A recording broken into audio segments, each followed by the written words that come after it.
त्यो खुसखुस गरेर एउटा एमसीसीको चाहिँ कर्मचारी आएपछि कर्सी कल भनेर प्रधानमन्त्रीले 10 मिनेट सिंहदरबारमा भेटाएर यो त 5 वटा प्रधानमन्त्रीले गरेको भन्न मिल्छ? यो मेरो मित्र डाक्टर बाबुराम भट्टराईले प्रश्न गर्छु, उहाँ किन चुप हुनुहुन्छ? किन बोल्नुहुन्न उहाँ? पहिला त एमसीसीले के गर्न खोज्छ भने यो सहयोगको आवरणमा त्यो देशको राजनीतिक मूल्य, मान्यता, आर्थिक विकासका नीतिहरू, सामाजिक नीतिहरूमा प्रत्यक्ष सशर्त यसमा पनि छन्। एमसीसीको दफा 3.3 मा हेर्नुभयो भने त्यसमा के लेखेको छ भने यो लिइसकेपछि यो लिने देशले अमेरिकी सरकारको एमसीसी सम्बन्धी ऐन 2003 को दफा 7 मा उल्लेख भए अनुसारको 13 वटा शर्त ती कस्ता छन्? राजनीतिक शर्त छन्, आर्थिक नीतिका शर्त छन्, सामाजिक नीतिका शर्त छन्। ती शर्त र हाम्रो संविधानको निर्देशक सिद्धान्तहरू मेल खाँदैन। हाम्रो कानुनमा मिल्दैन। कानुन होइन, संविधानको निर्देशक सिद्धान्त मिल्दैनन्। म तपाईलाई चाहिँ अब्जेक्टिभ तथ्यसहितको म भन्दैछु भने नि, तपाईले हेर्नुहोस्, इन्टरनेटमा डाउनलोड गर्न पाइन्छ। अमेरिकी एमसीसी एक्ट 2003 को दफा 607 त्यसमा 2018 मा संशोधन गरेर के लेखिएको छ एउटा बुँदा भनौँ, एमसीसी देश लिने देशले नागरिक समाज, घरेलु तथा अन्तर्राष्ट्रिय नागरिक समाज भनेको आइएनजिओ र एनजिओ लाई नियन्त्रण गर्ने, नियमन गर्ने, अंकुश लगाउने कुनै पनि किसिमका ऐन नियम ल्यायो भने एमसीसीले अमेरिकी सिनेटलाई खबर गर्नुपर्ने छ र त्यो ध्यानाकर्षण गर्न पाइँदैन भन्ने छ शर्त। त्यो 13 वटा शर्तमा त्यो गर्न पाइँदैन भन्ने छ भनेको ती कुराहरू त जुन हाम्रो स्वायत्तता छ नि हैन, यहाँ सेनाको कुरो हुन्छ। मैले के भनिरहेको छैन भने एमसीसी सही गरेर सेना र मिसाइल आउँदैनन्, त्यो फाल्तु कुरा हो।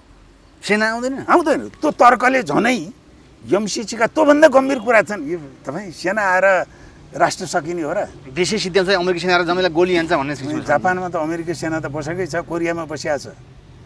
तर जापानिजहरूले आर्थिक विकास गर्दाखेरि जापानको यो अहिलेको चीनसँग जस्तै व्यापार युद्ध थियो अमेरिकाले। जापानको कुन ऐन ल्याउने भनेर अमेरिकी सेनाले कहिले अमेरिकाले हस्तक्षेप गर्ने सोच्न सक्छौँ? नेभर। सेना छ, तर मैले भनेको के हो भने त्यो सेना डिफेन्सको लागि छ। यहाँ त सेना नआइकन सेना र मिसाइल भन्दा बढी बमण्डल गर्ने किन सेना चाहियो? Soft power. एमसीसी नेपालको सार्वहितमा छ कि छैन भनेर अमेरिकालाई सोध्ने हामी, अनि उसले छैन यो त भनेर भन्देला। ती सोधेका प्रश्नमा यो तिमीहरूको हितमा पनि छैन, यसमा हाम्रो रणनीतिक स्वार्थ पनि छ, बाहिर नदेखिने गरी यसलाई हामी लिभरेजमा युज पनि गर्छौँ। आइपिएस त बाहिर नबनिया मात्रै हो। आइपिएसको कुरामा तिमीहरूले जुन भनिदिन्छ उसले, नेपालको अस्थिरता छ, सरकार बदलिरहन्छ, त्यस कारणले स्थिरताको लागि त्यो सुन्नु आएन 5 वर्षमा कम्प्लिट गर्नुलाई। त्यो होइन, त्यो के छ भने एमसीसीको यो सम्झौता एउटा टेम्प्लेट छ। उसले अफ्रिकन, मङ्गोलिया सबै देशमा संसदबाट पास गर्न खोज्छ। किनभने एमसीसी लिने देशलाई अमेरिकाले के अपेक्षा गर्छ भने त्यहाँको राजनीतिक, त्यहाँको आर्थिक नीति, त्यहाँको सामाजिक नीति, त्यसमा एक किसिमको दबाब सिर्जना गर्ने हतियार हो। श्रीलङ्कामा ठ्याक्कै त्यही नै भएको थियो नि त। श्रीलङ्कामा त त्यहाँ अलिकति मेरुदण्ड भएका नेताहरू थिए, निष्ठा भएका बौद्धिकहरू थिए र त्यहाँ पनि जानुभएको थियो। अमेरिकी विदेश मन्त्री पम्पियो नै जानुभएको थियो। यहाँ त एमसीसीको उपाध्यक्ष हुनुहुन्छ र त्यतिखेरको ट्रम्पको पम्पियो भनेको त पावरफुल हो नि। परराष्ट्र मन्त्री नै अड्डा जमाएर बस्नुभयो, श्रीलङ्कन टसमस भएन त्यो। तर हाम्रोमा यहाँ उहाँले नै काम चल्छ, फतिमाजीले नै काम चल्छ। अन्त एउटा केही गर्छु भनेर लाग्नु भएको थियो, छोड्नुभयो वैकल्पिक पार्टीबाट? होइन, पार्टी दल छोड्यो, राजनीति त अझै छोडेको छैन। चासो छ अझै पनि? चासो छ। त्यो हिसाबमा अहिले चर्चा रहेको एकदमै एमसीसी छ। हजुर, नेता डराएका छन्, सरकार डराएको छ भन्ने कुरा, मान्छे डराएका छन् भन्ने कुरामा एकदमै आभाव छ। वास्तवमा हजुरले लेखि पनि राख्नुहुन्छ, मैले धेरै हेरेको पनि छु र धेरैले मन पराएको छन्। एमसीसी वास्तवमा के हो, यति बेला के भइरहेको छ र पछि के हुन्छ, नेपालमा कसरी अलिकति बताइदिनु।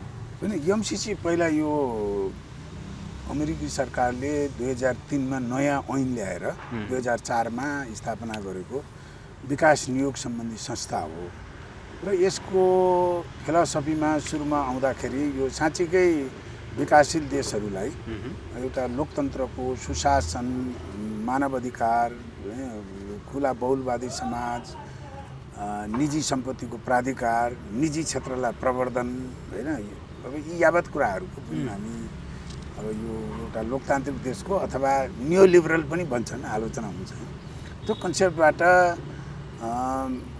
विकासशील देशहरूका सहयोग गरौँ नै, पोभर्टी रिडक्सन गरौँ भनेर नै यो सुरुमा आएको हो।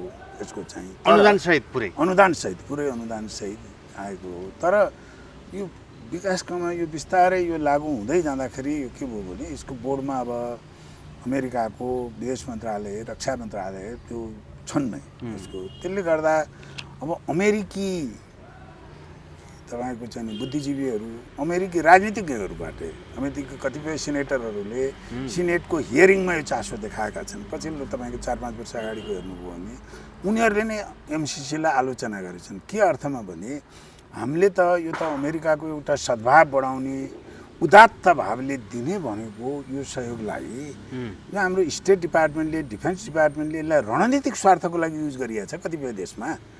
जस्तो हो यसका क्राइटेरियाहरू कुन देशले लिने भन्दा तपाईँको चाहिँ नि सुशासन राम्रो भएको, भ्रष्टाचार नभएको, लोकतान्त्रिक भएको भन्ने त्यहाँ क्राइटेरिया छन् नि। तर त्यो क्राइटेरिया एमसिसीले नै मिच्छ। आफ्नो रणनीतिक स्वार्थ भएको जस्तो हन्डुरस भन्ने देश, त्यो चाहिँ नि लोकतान्त्रिक रूपमा त्यहाँ समस्या छन्। त्यसलाई चाहिँ आफ्नो रणनीतिक स्वार्थ भएकालाई चाहिँ नि त्यो नम्बर थपेर पास गराए जस्तो गरेर पास गराइदिने, नभएकोलाई नदिने भन्ने त्यो त्यही पनि आलोचित छ। र पछिल्लोचोटि अब अहिले जुन आइपिएसको कुरो आइरहेको छ, अब यो एक थरी नेपालमा पनि के भन्नुहुन्छ भने त 2003 देखि भएको आइपिएस पछि आयो, कहाँ जोडिन्छ भने त्यो बहुतै के भन्छ सोझो तर्क भयो, कूटनीतिक तर्कमा। आइपिएसको कुरा जब चीन र अमेरिकाको द्वन्द्व अलि पेचिलो भयो र अमेरिकाको फोकस एसियामा सर्यो, अझ तपाईँ साउथ एसियामा, त्यो भएपछि स्वभावतः जुन कुरो अमेरिकी उच्च अधिकारीहरूले नेपालको एमसिसी भनेको आइपिएसकै अङ्ग हो भनेको छन् नि औपचारिक रूपमा। नेपालको एमसिसी हाम्रा कर्मचारीहरू, हाम्रा सांसदहरू बोलेको जस्तो लुज टक गर्दैन अमेरिकी सिस्टममा।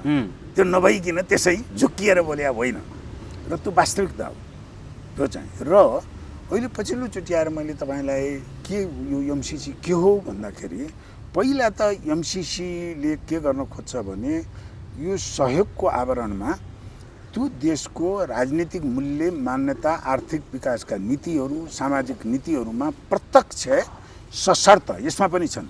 एमसिसीको दफा 3.3 मा हेर्नुभयो भने त्यसमा के लेखेको छ भने यो लिइसकेपछि यो लिने देशले अमेरिकी सरकारको एमसिसी सम्बन्धी ऐन 2003 को दफा 7 मा उल्लेख भए अनुसारको 13 वटा शर्त, ती कस्ता छन्? राजनीतिक शर्त छन्, आर्थिक नीतिका शर्त छन्, सामाजिक नीतिका शर्त छन्। ती शर्त र हाम्रो संविधानको निर्देशक सिद्धान्तहरू मेल खाँदैन। हाम्रो कानुनमा मिल्दैन। कानुन होइन, संविधानको निर्देशक सिद्धान्त मिल्दैनन्। म तपाईँलाई चाहिँ नि अब्जेक्टिभ तथ्यसहितको म भन्दैछु भने नि, तपाईँले हेर्नुहोस् इन्टरनेटमा डाउनलोड गर्न पाइन्छ। अमेरिकी एमसिसी एक्ट 2003 को दफा 607, त्यसमा 2018 मा संशोधन गरेर के लेखिएको छ एउटा बुँदा भनौँ, एमसिसी देश लिने देशले नागरिक समाज, घरेलु तथा अन्तर्राष्ट्रिय नागरिक समाज भनेको आइएनजिओ र एनजिओलाई नियन्त्रण गर्ने, नियमन गर्ने, अंकुश लगाउने कुनै पनि किसिमका ऐन नियम ल्यायो भने एमसिसीले अमेरिकी सिनेटलाई खबर गर्नुपर्नेछ र त्यो ध्यानाकर्षण गर्न पाइँदैन भन्ने छ शर्त। त्यो 13 वटा शर्तमा त्यो गर्न पाइँदैन भन्ने छ भनेको। ती कुराहरू त जुन हाम्रो स्वायत्तता छ नि, होइन, यहाँ सेनाको कुरो हुन्छ। मैले के भनिरहेको छैन भने एमसिसी सही गरेर सेना र मिसाइल आउँदैनन्, त्यो फाल्तु कुरा हो।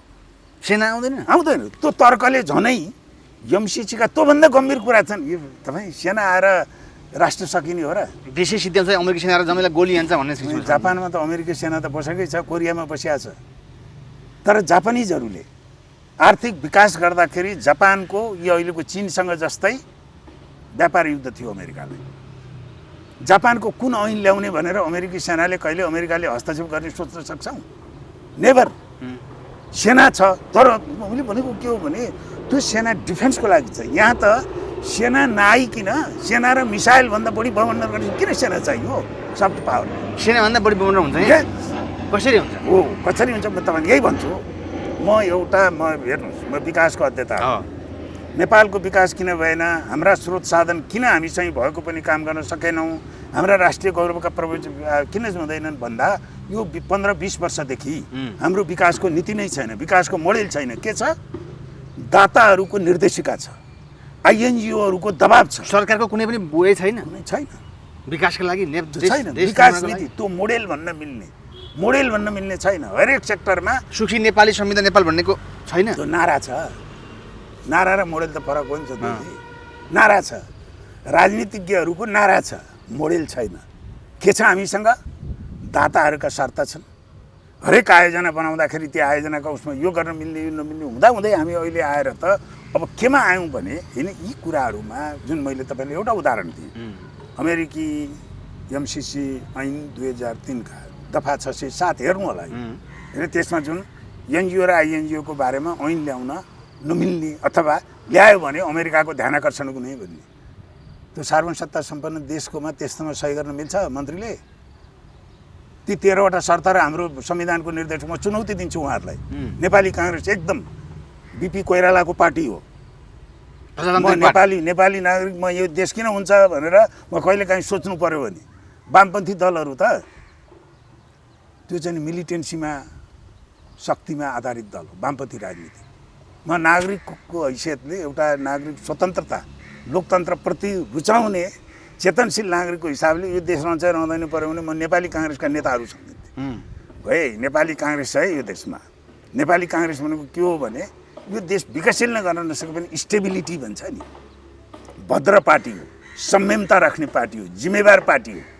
अहिले नेपाली काङ्ग्रेसको नेतृत्वमा भएको सरकारको म धेरै भन्दिनँ 3-4 हप्तादेखिको निर्णयहरू हेर्नुहोस् त, त्यो उत्ताउलोपन। र म के भन्छु भने तपाईँको कार्यक्रम मार्फत खास गरी नेपाली काङ्ग्रेसका नेता कार्यकर्ताहरू उहाँहरूप्रति मेरो त ठुलो सम्मान छ। पार्टीको गौरवशाली इतिहास छ र यो 1 महिनामा तपाईँको नेतृत्वमा भएको सरकारको जुन यो उत्ताउलोपन हो, यो नेपालको एमसिसी नेपालको सार्वहितमा छ कि छैन भनेर अमेरिकालाई सोध्ने हामी, अनि उसले छैन यो त भनेर भन्देला। ती सोधेका प्रश्नमा यो तिमीहरूको हितमा पनि छैन, यसमा हाम्रो रणनीतिक स्वार्थ पनि छ, बाहिर नदेखिने गरी यसलाई हामी लिभरेजमा युज पनि गर्छौँ। आइपिएस त बाहिर नबनिया मात्रै हो, आइपिएसको कुरामा तिमीहरूलाई जुन भनिदिन्छ उसले हो। त्यसैले मैले के चाहिँ भन्न खोज्दैछु भने सबभन्दा पहिला यसमा चासो राख्नेले मेरो भनेकै कुरा मैले कुनै निचोडिया भन्दै छैन, पहिला जानकारी लिउँ भन्दैछु। त्यो एमसिसी 1/2003ले भनेका प्रावधानहरू त्यसैको आधारमा यो सम्झौता लेखियो। त्यसैले अमेरिकाले संशोधन गर्न पनि सक्दैन, एमसिसी सक्दैन। जे कुरामा हामीले आपत्ति गरेका छौँ नि त्यो त उनीहरूको अमेरिकाको ऐनले निर्देशित गरेको कुरा हो। नेपालको त संसदबाटै पारित गर्नुपर्छ भनेको भनै छ त यहाँ। किन भनेको छ त भन्दा अब आउनु किन पारित गर्नु परेको छ त भन्दाखेरि अरू पनि हाम्रा अनुदानका आयोजनाहरू त छन् यतिकै ठुला। सिन्धुली रोड भन्नुहोस्, जापानले दियो, त्यो अहिलेको मूल्यमा 50 अरबमा हुन्छ है। भारतले पूर्व पश्चिम राजमार्गमा धेरै सेक्सन बनाइदियो। कोलपुर ढल्केबार सोभियत युनियनले बनायो, नौबिसे पोखरा चीनले बनायो, मुगलिन नारायणगढ गोर्खा चीनले बनायो, धेरै होइन। पृथ्वीराजमा के भन्छ त्रिभुवन राजपथ भारतले बनाइदियो। सबै हाम्रो पूर्वाधारहरू त पहिला मित्र राष्ट्रले पनि बनाएका हुन् नि त। त्यहाँ पनि सम्झौता त भयो होला नि होइन र? सिन्धुली रोड बनाउँदा त जापानसँग सम्झौता भएको छ। अहिले थानकोट टनेल जापानको ऋण सहयोग हो, त्यहाँ पनि सम्झौता त त्यस्तै विकासको विकास म तपाईँलाई यही प्रतिप्रश्न गर्दैछु। ती आयोजना संसदमा किन जान परेन? किनभने ती आयोजनामा लेखिएका प्रावधानहरू हाम्रा कानुनमाथिका छैनन्। जस्तो यहाँ केही विद्वान साथीहरूले भन्नुहुन्छ एमसिसी भन्दा पनि कडा गरेका छौँ भन्नुहुन्छ। मलाई त्यो दिक्क के लाग्छ भने राजनीतिकहरूले भ्रम छर्ने त जानी नजानी गर्नुहुन्छ।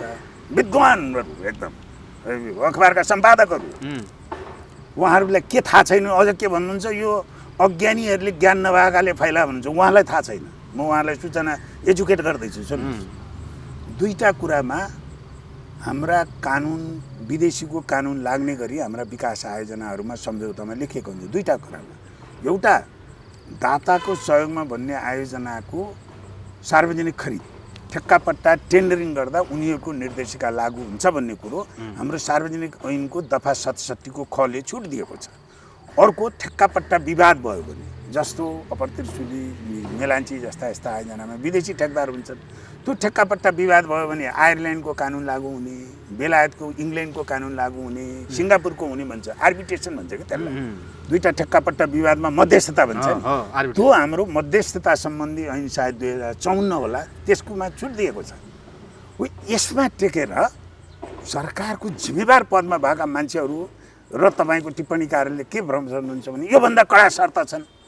कहीँ यस्ता किसिमका अघि मैले जुन तपाईँलाई 13 वटा शर्त भने नेपालले चाहिँ नि एनजिओ र आइएनजिओको कानुन ल्याउन नपाउनु भन्ने कुन सिन्धुली रोडमा शर्त छ, थानकोटकोमा शर्त छ, चिनियाले रिङ रोड बनाइदिन्छ शर्त छ। यो बिआरआईमा पनि चिनियाले त्यस्ता शर्त राखेर पार्लिमेन्टमा लग्ने भन्यो भने त्यतिकै विरोध गर्नुपर्छ हामीले होइन। यो कुनै अमेरिकालाई मात्र भने होइन।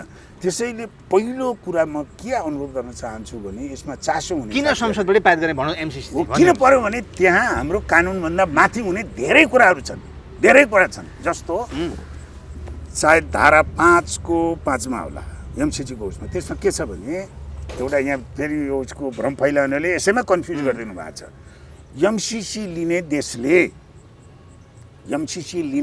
देशले एमसिसीको सहयोग लिइसकेपछि अमेरिकाको राष्ट्रिय सुरक्षा हित विपरीत हुने कुनै पनि काम गर्न पाइने छैन। म भरबाटिम भन्दैछु। यसमा के कन्फ्युज नहुनुहोस् भने यो 55 अरबको खर्च अमेरिकी हित विरोधी भनेको होइन, त्यो छुट्टै हो, त्यो 55 अरबको सरोकार छैन। 55 अरब लिएपछि तपाईँका कुनै पनि गतिविधि अमेरिकाको राष्ट्रिय हित विपक्षमा हुनु पर्दैन भनेको अब हामीले के जान्नु पर्यो त, हामीले एमसिसी लिएपछि त अमेरिकाको राष्ट्रिय हित विपरीत नेपाल सरकारका कुनै पनि निर्णय हुनु भएन। त्यो के हो? त्यो निरङ्कार अमेरिकाको राष्ट्रिय हित विपरीत भन्ने भोलि ल नेपालमा चाहिने लगानी गर्ने भनेर इरानको चाहिने कुनै एउटा कम्पनी आउनु भयो होला। इरान त अहिले अमेरिकाको दुश्मन राष्ट्र हो। भारतले इरान र भारतको राम्रो सम्बन्ध छ, इरान र भारतकै। त्यस्तै नेपालमा केही लगानी गर्ने भनेर इरान आउनु भयो होला। ऊ तेल उत्पादन गर्ने देश हो, नेचुरल ग्यास छ होइन। अब त्यो अमेरिकाको राष्ट्रिय सुरक्षा हित अनुकूल हुन्छ कि प्रतिकूल हुन्छ? प्रतिकूल हो। मेरो अमेरिका मान्दै गर्दा त उसले नउठाइदेला अरे, तर न्यु खोज्न त पाइयो नि। हो, यो कुरा म तपाईँलाई एउटा हालैको मैले एउटा इन्टरभ्यू हेरेँ डाक्टर प्रकाश चन्द्र लोहनी। उहाँले अहिलेका प्रधानमन्त्री हुने बित्तिकै शेरबहादुर देउवाको प्रशंसा गर्दै के भन्नुभयो भने उहाँ चाहिँ झट्ट निर्णय लिन सक्ने मान्छे हो भनेर उदाहरण के दिनुभयो भने नि, भारत जाँदाखेरि उहाँ परराष्ट्र मन्त्री हुनुहुन्थ्यो प्रकाश चन्द्र लोहनी। अनि त्यहाँ एउटा जोइन्ट संयुक्त वक्तव्यमा के राख्यो अरे भारतले भारतको राष्ट्रिय सुरक्षा हित विरुद्ध नेपालले केही नगर्ने भन्ने केही राख्यो। अनि प्रकाश चन्द्र लोहनीले भन्नुभयो त्यस्तो चाहिने ब्ल्याङ्केटमा पनि गर्ने हो। के हो राष्ट्रिय सुरक्षा भन न? क्रस बोर्डर टेरोरिजम हो कि कालाबजारी हो कि के हो? त्यो छुट खुलाउनुहोस्, त्यसमा हामी मान्छौँ।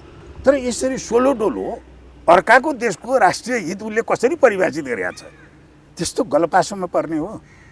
र ती कुरालाई मलाई अचम्म लागेको त अस्ति रामचरण महत पूर्व अर्थमन्त्रीको एउटा आर्टिकल छ, अमेरिका सुरक्षा पढ्नुहोस् त्यहाँ कहीँ पनि छैन। त्यस्तो सफेद झुट बोल्ने हो त्यस्तो जिम्मेवार नेताले कि पढ्नु भएको छैन उहाँले? आउनुहोस् न, म चुनौती दिन्छु डाक्टर रामचरण महतलाई, पोइन्ट अगाडि डकुमेन्ट राखेर 4 घन्टा बहस गरौँ अनि तपाईँहरू सुन्नुहोस्। उहाँले जान्नुहुन्न होला र यो कुरा? किन नजान्ने, उहाँ विद्वान मान्छे हो। त्यसैले यहाँ के छ भने दुईवटा छ। एमसिसीको बारेमा तपाईँको मूलत होइन, अघि नै मैले तपाईँलाई भने अतिरञ्जना दुवैतिर छ।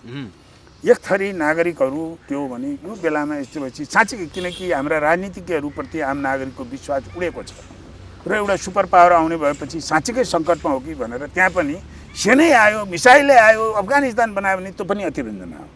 त्यो अब एकातिर के हुन्छ भने यसको समर्थन गर्नेमा पनि दुई थरी हुनुहुन्छ। एक थरी समर्थन गर्ने साँच्चैकै विकासको आयोजना हो होइन। यसरी अनुदानमा त विकासै रोक्ने त यो त नहुने, किनकि यो कसरी सुरु भइदियो भने जब झलनाथ खनाल भीमरावलजीहरूले नेकपाभित्र यसलाई उठाउनु भयो, बहुत फितलो गरेर उठाउनु भयो। उहाँहरूको पनि म उहाँहरूप्रति आलोचित छु। तपाईँले यो मैले अहिले जुन एमसिसी 1/2003 को दफा 607 को कुरा सुन्नुभएको थियो भीमरावजीबाट, कहिले राजनीतिकहरूले उठाउनु त्यहाँबाट पर्थ्यो। एमसिसी एक्टको दफा 607 भएका ती प्रावधान र हाम्रो संविधानको निर्देशक सिद्धान्त जोडेर त्यही त्यसलाई बन्द गर्नुभयो। छुनै नहुने हो यो हामी प्रक्रिया नै सुरु गर्न नहुने हो त्यसको। उहाँहरूले त त्यो तर गर्नु भीमरावहरूले त विरोध गर्न खोजे गर्नुभयो त। भीमरावहरूले विरोध गर्न कसरी गर्नु भने बहुत फितला तर्क उठाउनु भयो, अडिटको कुरो उठाउनु भयो। अडिटको कुरोले के हो, हामी ठगिएदेखि 4-5 अरब ठगिने न हो। जहाँ कि अडिटको कुरो आएकोमा पनि होइन, त्यसमा पनि यसका पक्षधरहरूले फेरि त्यहाँ मिसमाच गर्नुभएको छ। महालेखा परीक्षकले अडिट गर्न पाइने भन्ने होइन, अडिट गर्न पाइने कुरोको ठुलो कुरो होइन। त्यो अडिट कसको लागू हुने, एमसिसीले खटाएको अडिटरले चाहिँ रुजु बनायो, महालेखाले बेरुजु भयो, कसको लागू हुने भन्दा त्यो एमसिसीको लागू हुन्छ।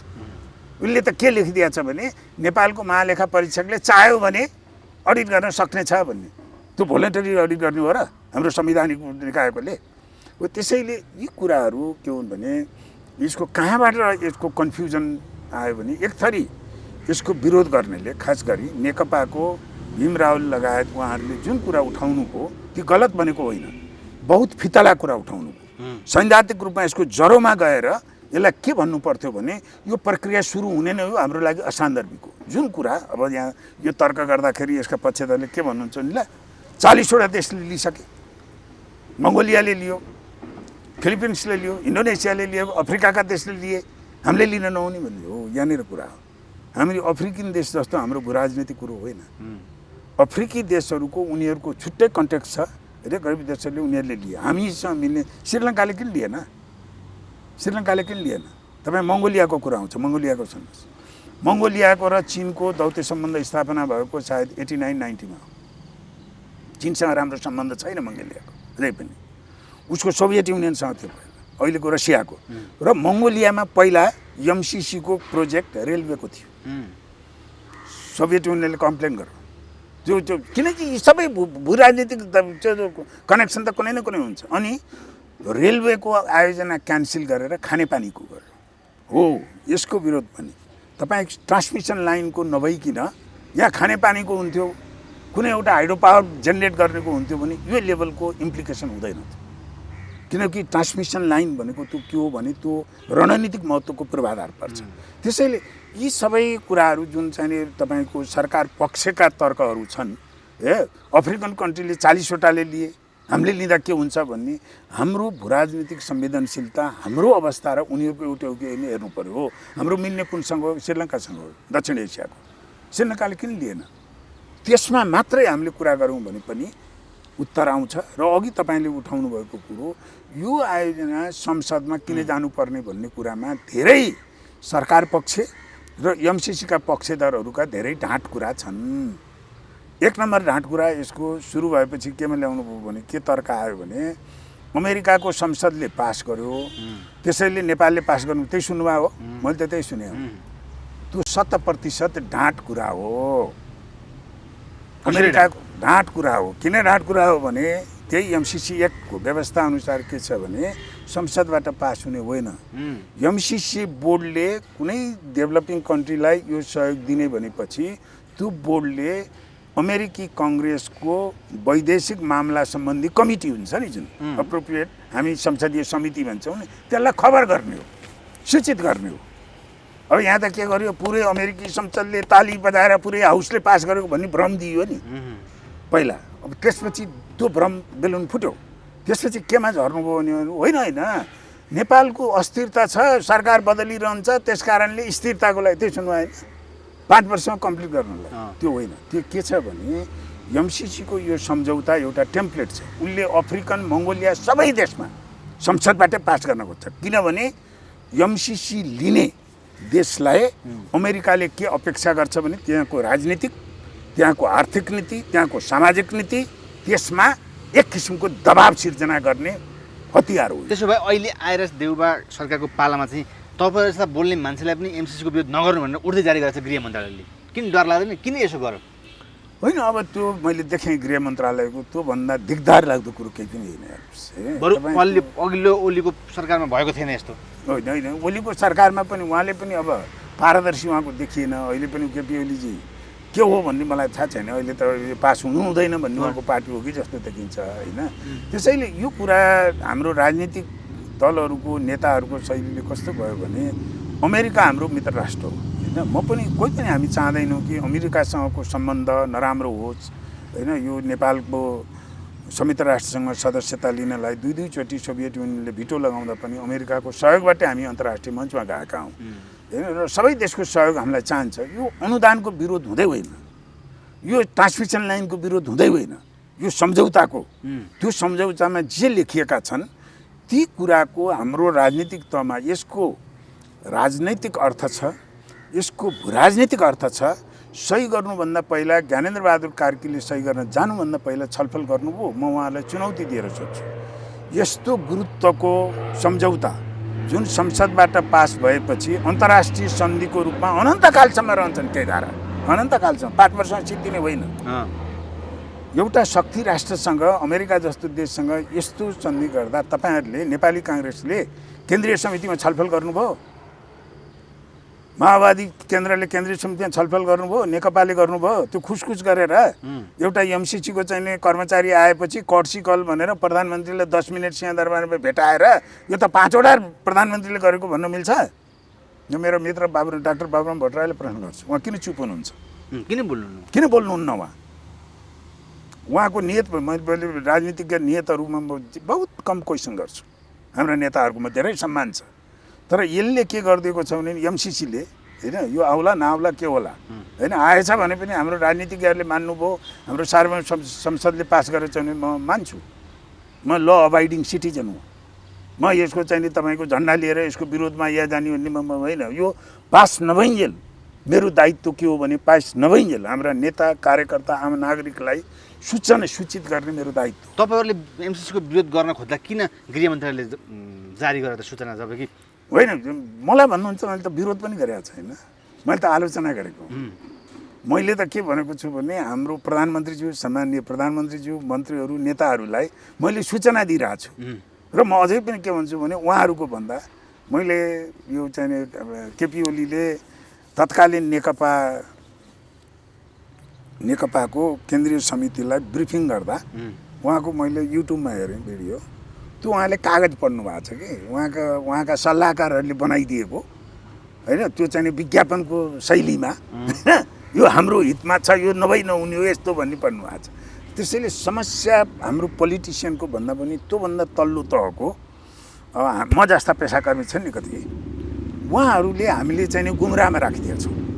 हाम्रा राजनीतिज्ञहरूलाई हामीले गुमराहमा राख्छौँ। यही समयमा विदेशबाट एमसिसी उपाध्यक्ष फतेमा आउँदै हुनुहुन्छ, त्यो विषयले लिएर पनि गृह मन्त्रालयले सूचना जारी गरेको के गर्न आउनुहुन्छ? उहाँहरूले के गरिदिनु भएको छ भने इन्ट्रेस्टिङ कुरो, एउटा उहाँहरूले राम्रो कुरो, यसको पक्षधरहरूले कहिले विज्ञापन बजाउनुहुन्छ होइन, कहिले अखबारमा लामा चाहिने उहाँका भाष्य बनाउन खोज्नुहुन्छ कि तथ्यको अगाडि भाष्यले काम गर्दैन।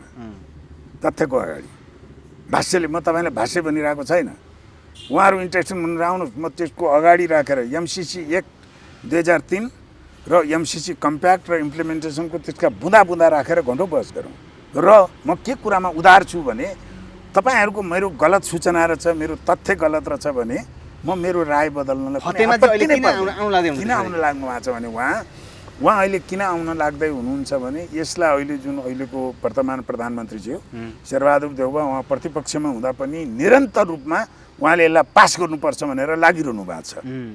र नेपाली काङ्ग्रेसको एउटा सेक्सन त्यसले चाहिँ यसलाई सुरुदेखि नै बढाउनमा नेपाली काङ्ग्रेससँग सम्बद्ध केही बुद्धिजीवीहरू र केही नेताहरूको सानो समूह छ, त्यो चाहिँ एकदमै बठ्याइका साथ, चतुर्याइका साथ यसलाई बढाएको अवस्था हो।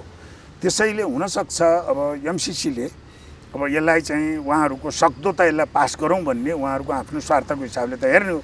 त्यो हेर्दाखेरि के हो भने अहिले गर्न सकिएन भने होइन, यो बेलामा किनभने संसदबाट पास हुने भनेको त यो चाहिँ तपाईँको सत्ताधारी दलको त संसदमा त हाम्रो संसदीय उसमा त केही न केही पकड हुन्छ त्यसलाई। भोलि गएर भन्नुहोस् न, अहिले अब मलाई त्यहाँ भित्रको समीकरणको सूचना छैन, तर प्रश्न के हो भने भोलि यो गठबन्धन नै प्रधानमन्त्रीले ढिपी गरेर ल यो त म त जसरी पास गर्छु वार्की पार भन्नुभयो भने त अब चाहिँ तपाईँको चाहिँ माओवादी केन्द्र र नेकपा यस अहिलेको दुईवटा होइन, उहाँले पनि होइन यसो लोलोपोतो गरेर ऊ अहिले प्रश्न सोध्नुभएको छ। मैले त 1 हप्ता अगाडि मैले सामाजिक सञ्जालमा लेखिदिएको थिएँ। त्यो के हुनसक्छ भने पहिला उहाँहरूले स्पष्टीकरण सोध्नुहुन्छ सजिला क्वेसनको त्यो स्पष्टीकरणमा सकारात्मक जवाफ आइ नै हाल्छ। अमेरिकाले ती 10-11को प्रश्नको नकारात्मक जवाफ दिन्छ अनि त्यसका आधारमा सङ्कल्प प्रस्ताव पास गरेर पास गर्ने भन्नेमा जान सक्छ होइन। अब त्यो तारतम्य मिलाउनलाई त्यो सङ्कल्प प्रस्तावसम्म लग्नलाई त एमसिसीको कोही हायर अफिसर यहाँ आएर सबै नेताहरूसँग हेर यो त तिमीहरूको सार्वभौम सत्ता हामीले दखल गर्ने पनि होइन, तिमीहरूको संविधानमाथि पनि होइन, हामी त गरिब नेपालीहरूलाई यो बिजुली इन्डिया बेचेर धनी हौ यो भन्ने मात्र हो हामी त। यसको त यो त विकासभन्दा अरू केही पनि होइन। हामी त तिमीहरूको लोकतन्त्रलाई सबल गर्ने यत्रो राम्रो संविधान लिएको छौ, कसरी सहयोग गर्ने भनेर एकदम उदार भावका समीप आएको हो, सबै नगर न भनेर त्यो भनेपछि अनि त्यसपछि सङ्कल्प प्रस्ताव बनाउनलाई नि सजिलो भयो। उहाँले सायद यहाँ पत्रकार सम्मेलन पनि गर्नु होला एमसिसीको उपाध्यक्षज्यूले होइन। त्यो चाहिँ नि तपाईँले शङ्का गर्नुपर्ने कोही श्रीलङ्कामा ठ्याक्कै त्यही नै भएको थियो नि त। श्रीलङ्कामा त त्यहाँ अलिकति मेरुदण्ड भएका नेताहरू थिए, निष्ठा भएका बौद्धिकहरू थिए र त्यहाँ पनि जानुभएको थियो। अमेरिकी विदेश मन्त्री पम्पियो नै जानुभएको थियो, यहाँ त एमसिसीको उपाध्यक्ष हुनुहुन्छ। र त्यतिखेरको ट्रम्पको पम्पियो भनेको त पावरफुल हो नि, परराष्ट्र मन्त्रीले अड्डा जमाएर बस्नुभयो, श्रीलङ्कन टसमस भएन त्यो। तर हाम्रोमा यहाँ उहाँले नै काम चल्छ, फतिमाजीले नै काम चल्छ। उहाँ आउँदैखेरि यस्तो विरोध नहोस् भनेर गृहमन्त्रीले सूचना जारी गरेको देखिन्छ। हेर्नुहोस् त, किन डराइरहेको छ? हेर्नुहोस् त, यहाँभन्दा तपाईँको के भन्छ एउटा निकम्मापन केही हुन्छ लोकतान्त्रिक सरकारको? उहाँहरूले त हेर्नुहोस्, म नेपाली काङ्ग्रेसको नेता कार्यकर्ताहरूलाई भन्छु, त्यो जुन हिजो गृह मन्त्रालयले निकाल्नु भएको सूचना छ तपाईँहरूको त्यो फिर्ता लिनु भएन भने त्यो त नेपाली काङ्ग्रेसको यत्रो इतिहास भएको पार्टीको धब्बा हो। त्यो त्यहाँ म भन्छु, मेरो मित्र विश्वप्रकाश शर्मा जस्तो मान्छे पनि हुनुहुन्छ, धेरै नेपाली काङ्ग्रेसका भरोसावान नेता त्यहाँ हुनुहुन्छ होइन। रामचन्द्र मात्र शेरबहादुर देउवा जस्तो मात्र होइन नि त्यहाँ। उहाँहरूले के गर्नुभयो, ती कसरी लिनुहुन्छ त्यो पत्रलाई उहाँको होइन। अहिलेको स्वयं गृहमन्त्री बालकृष्ण खान लामो चाहिँ एउटा प्रजातान्त्रिक इतिहास भएको बडो प्रखर नेभी सङ्घको चाहिँ अध्यक्ष भएको चाहिँ नेता हुनुहुन्छ उहाँ, यो राष्ट्रवादी नेता हो। हो यी कुराहरू के हुन् भने अब यो तपाईँ एमसिसीले गर्दाखेरि के आयो भने यो तपाईँले सुन्नुभएको किन भयो भन्दा अब अहिले सरकार तपाईँको यो सरकार स्वयं कन्फ्युजनमा भएको देखिन्छ। यो चाहिँ के भन्छ, दिनभरिको खाउँ भने दिनभरिको नखाउँ भने दिनभरिको शिकार, खाउँ भने के जातिको भने चाहिँ अब यो सरकारले के गर्यो भने यो चाहिँ नि अब पहिलेदेखि नै यो के हुनुपर्ने हो भने जब यो अलिकति विवाद भन्दिनँ म, छलफलमा आयो भन्छु। भीमरावजीहरूले म उहाँलाई के क्रेडिट दिन्छु भने विवाद गरेको होइन, उहाँको कारणले गर्दा छलफलमा आयो, नत्र त तपाईँ हामीले थाहा नपाइकन स्वाटै पास हुन्थ्यो। तपाईँले हाम्रा संसदबाट कस्ता कस्ता सन्धि पास भएको छन् भन्नु, तपाईँलाई ILO 169 भन्ने सुन्नुभएको छ? एसियामा नेपाल मात्र पास गर्ने हो त। तत्कालीन संविधान सभाका केही जिम्मेवारलाई मैले चाहिँ खारखेर गर्दा उहाँले क्षमा माग्नुभयो, सही हो डाक्टर साहब, यो हामीले उल्लु काम गऱ्यौँ। त्यसको इम्प्लिकेसन त्यो साँच्चैकै लागू भयो भने त्यो त नेपालमा एउटा एसियामै एउटा देश हो नेपाल, हेर्नुहोस् होइन। भनेपछि हाम्रो राजनीतिक हाम्रो संसद कस्तो छ, नेताहरूले के गर्छन्, कस्ता कस्ता पास हुन्छ भन्ने कमसेकम ILO 169 त त्यो UN को हो, UN मा हामी पनि मेम्बर छौँ, द्विपक्षीय होइन, त्यो बहुपक्षीय हो, अन्तर्राष्ट्रिय संस्थाको हो होइन। UN को त्यसलाई त्यो we can handle it.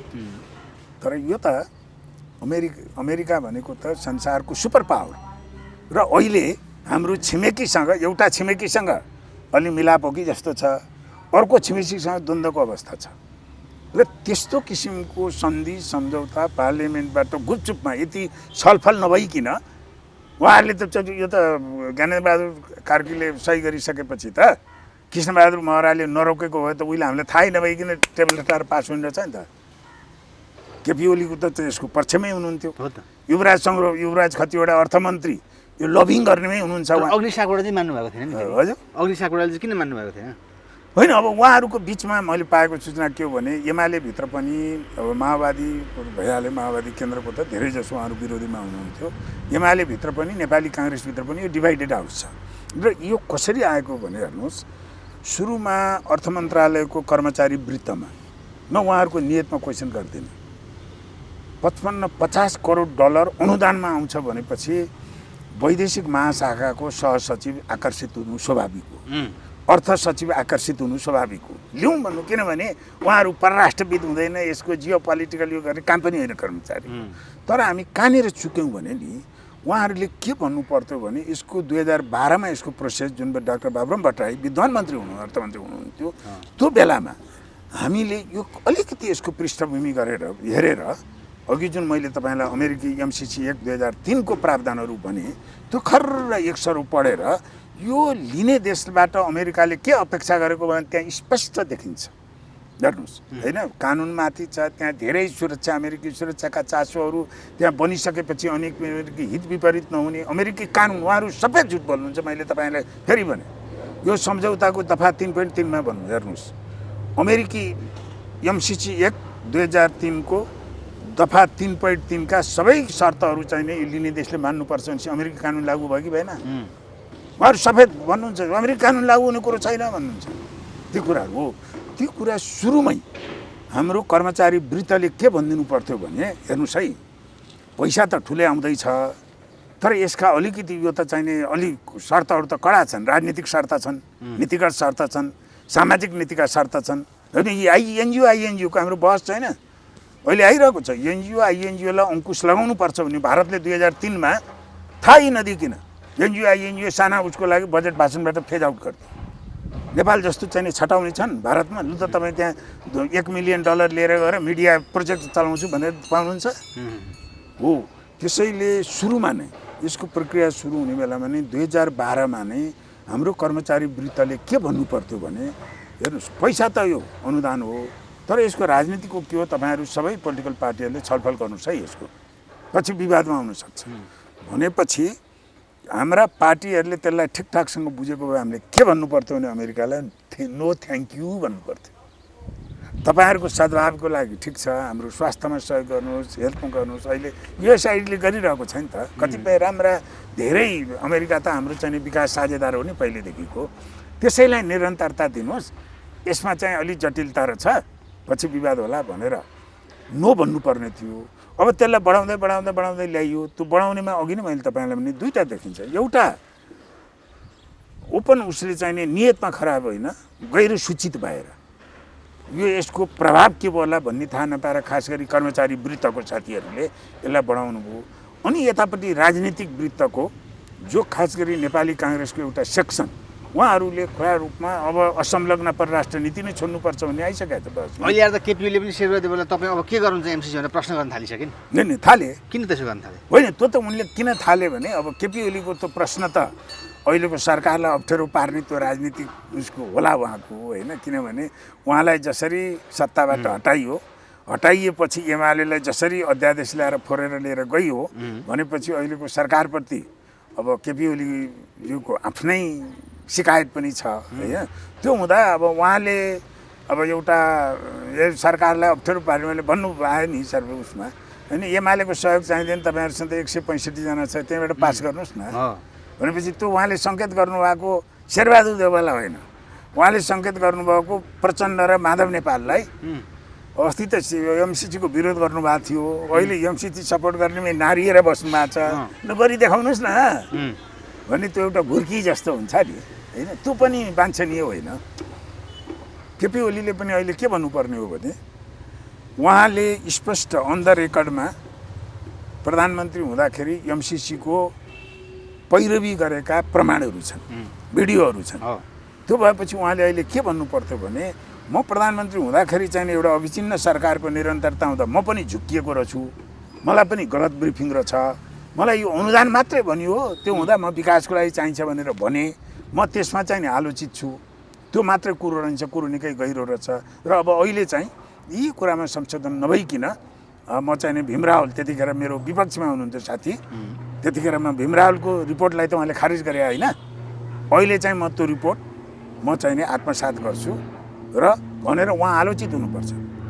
KP Sharma ओलीले एमसिसीको बारेमा मुख खोल्नुको पहिलो सेन्टेन्स उहाँ क्षमाशील हुनुपर्छ, अनि बल्ल उहाँको कुराको वैधता हुन्छ। नत्र यो चाहिँ के गर्नुहुन्छ देवबाजी देखाउनुहोस् यो सरकारले भनेर त्यो चाहिँ घोचघाच हुन्छ नि, छेडखानी भन्छ नि हामी, त्यो राजनीतिमा उहाँको तहको नेतालाई यस्ता कुरामा छेडखाडी गरेको चाहिँ नि सुहाउँदैन। अन्तिममा सर देउबाको यो सरकार भनिन्छ नि अब अदालतबाट आएको सरकार, यो सरकार चाहिँ नि यही एमसिसीले गलपासुमा पर्ने हो त भन्ने पर्न सक्छ। मलाई उदेक त के लाग्यो भने अघि नै मैले भने नि नेपाली काङ्ग्रेसको जुन राज्य सञ्चालनको जुन एउटा लिगेसी हो, लोकतान्त्रिक जुन एउटा आम नेपालीको नजरमा एउटा चाहिँ उत्ताउलो पार्टी होइन है, यो भद्र पार्टी हो, भलादमीहरूको पार्टी हो, जिम्मेवार नेताहरूको पार्टी हो। बिपी कोइराला, गणेश मान, कृष्ण प्रसाद होइन, गिरिजा प्रसाद राय, सुशील कोइरालासम्मको हेर्नुहोस्, त्यो प्रधानमन्त्रीसँग लिगेसीहरू हुन्छ भने एउटा किसिमको जिम्मेवारीपन, राष्ट्रप्रतिको प्रतिबद्धता, त्यो विश्वसनीयता भएका नेताहरूको पार्टी हो। तर अहिले हेर्दा तपाईँले सन्दर्भ उठाइहाल्नुभयो यो गृह मन्त्रालयको वक्तव्य, अनि त्यसपछि त्यो 11वटा प्रश्न चाहिँ हाम्रो सार्वभौमसत्ता, हाम्रो राष्ट्रिय हितमा छैन भनेर सोध्ने, तपाईँ तुइनकै कुरा भन्नुहोस् होइन। यी सबै यस्ता बचखना कुराहरू। र अर्को यी चिनिया सीमाको कुरो हो। चिनिया सीमा भारत अथवा चीनको कुनै पनि सीमा मिचिएको हो भने सरकारको त दायित्व हो। तर जुन किसिमले उहाँहरूले होइन त्यसलाई गर्ने एउटा प्रोसेस हुन्छ नि त होइन, त्यसलाई त्यो र समय पनि हुन्छ होइन। चीनले साँच्चैकै हाम्रो सीमा मिचेको छ भने हामी चुप लाग्नु हुँदैन। तर ओलीज्यूले त भन्नुभयो त सीमामा, चीनको सीमामा समस्या छैन, तपाईँहरू किन त्यसो? होइन, ओलीकै कुरा पनि हामी नपत्याउँ, ओलीजीकै कुरा पनि नपत्याउँ। सबभन्दा पहिला कुरा के हो भने नि नेपाली काङ्ग्रेसका त्यहाँ चाहिँ कर्णाली प्रदेशका 2टा सांसदले गएर भनेको भरमा नेपाली काङ्ग्रेस जस्तो पार्टीले एउटा चाहिँ हाम्रो छिमेकी देशसम्म त्यस्तो कार्यदल बनाएर त्यो जाने त्यो निष्कर्षमा पुग्ने हो। त्यसको गृह कार्य त होइन, हाम्रो परराष्ट्र मन्त्रालय छ, हाम्रो सीमाको छ, पहिला त्यसको चाहिँ के भन्छ तपाईँको गृह कार्य पूर्ण गरेर त्यसलाई नेपाली काङ्ग्रेसले यो होइन पहिलेदेखि नै राजनीतिकरण गर्न लाग्यो। राजनीतिको कुरो हाम्रो चाहिँ अन्तर्राष्ट्रिय सम्बन्धको छिमेकीसँगको कुरालाई होइन, यता उत्तरतिरकोसँग त हाम्रो चाहिँ छँदै थियो, के भन्छ दक्षिणतिरकोमा, र उत्तरतिरमा ल्याउँदा यी सबै अन्तर्राष्ट्रिय सम्बन्धका कुरादेखि राज्य सञ्चालनका त्यस्ता आधारभूत कुराहरूमा अब यो 1-1.5 महिना त अचम्मसँग चल्न थाल्यो सरकार त। र त्यसले के हो भने तपाईँ यो घटना परिघटनाको एमसिसी भन्नुहोस्, गृह मन्त्रालयको वक्तव्य भन्नुहोस्, तपाईँ यो सोधिएका प्रश्न भन्नुहोस् होइन, यी कुराले कहाँ पुर्याइदिन्छ भने नेपाली काङ्ग्रेसलाई यो तपाईँको दशकौँदेखिको जुन एउटा साख थियो, नेपाली काङ्ग्रेस एउटा राष्ट्रिय पार्टी, ग्रान्ड ओल्ड पार्टी भन्छ अमेरिकामा रिपब्लिकन पार्टीलाई, जिओपी भन्छ, म त्यसरी नै ठान्छु होइन। यो त्यस्तो पार्टीको एउटा साख र छवि नै यी गृह मन्त्रालयका वक्तव्य यी कुराहरूले गर्दा स्वाट्टै यो घटेको छ। र तपाईँले गलपासो मात्र होइन, यो सरकारलाई त एमसिसी गलपासो हुन्छ।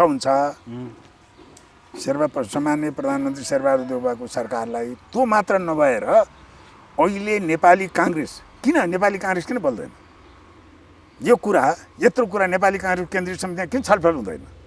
नेपाली काङ्ग्रेसका दोस्रो पुस्ताका भनिने नेताहरू किन मुखमा चाहिँ आलु हालेर बस्नु भएको छ? किन बोल्नु न उहाँहरू यो कुराले होइन? किन त्यसैले एमसिसी यो 56-57 अरबको अनुदानको अमेरिकाको कुरो मात्रै होइन, एमसिसीको कारणले नेपाली समाजमा ठुलो हलचल ल्याउँछ। यो पास भए पनि नहुँदाखेरि पनि, किनभने यो बहसले हाम्रा राजनीतिक पार्टीका कार्यशैलीहरू, हाम्रा चाहिँ बौद्धिक जमातका चाहिँ कार्यशैलीहरू, हाम्रा विज्ञको चाहिँ दृष्टिकोणहरू, यो धेरैलाई यसले चाहिँ प्रश्न उठाएको छ। र यसले गर्दाखेरि यो सरकारको गलपासो हुने त छँदैछ, यो तातो पिँडालु हुन्छ, निल्नु नओगल्नु हुने त छँदैछ, यो नौबत उहाँहरूले नै ल्याउनु भयो। तर यसको सँगसँगै म के भन्दैछु भने खास गरी नेपाली काङ्ग्रेसलाई पनि, नेपाली काङ्ग्रेसकै पनि उहाँहरूको परराष्ट्र नीति, उहाँहरूको राष्ट्रियताप्रतिको प्रतिबद्धता र सरकार सञ्चालनमै जुन किसिमको एउटा छवि थियो नेपाली काङ्ग्रेसको आम नागरिकले हेर्दा, त्यसमा पनि यसलाई अझै व्यवस्थापन गर्न सक्नु भएन भने प्रश्न उठाउँछ, त्यसको चर्को मूल्य पर्छ। थ्याङ्क यू भेरी मच, धन्यवाद दाजु।